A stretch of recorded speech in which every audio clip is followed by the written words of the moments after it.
એક નિવેદન, વિરોધનો વંટોળ અને હવે આર પારની લડાઈ। રૂપાલાના વિવાદિત નિવેદનનો મુદ્દો દિવસે ને દિવસે ગરમાઈ રહ્યો છે અને હવે રાજપૂત સમાજે શરૂ કર્યું છે ઓપરેશન રૂપાલા, જ્યાં રાજકોટ બેઠક પર 400થી વધુ ઉમેદવારો ઊભા રાખવાની જાહેરાત સાથે વિરોધનો વંટોળ રાજ્યના ગામડાઓ સુધી પહોંચશે।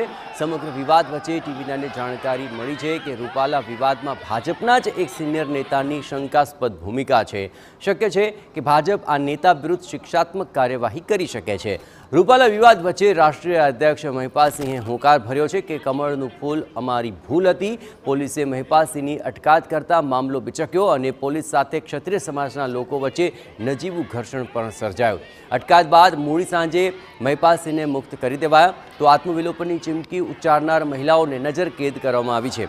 આ વચ્ચે 3 મહિલાઓ કમલમ સુધી પહોંચી ગઈ। આ તમામ ક્ષત્રિય મહિલાઓની પોલીસે અટકાયત કરીને અજ્ઞાત સ્થળે લઈ જવામાં આવી છે।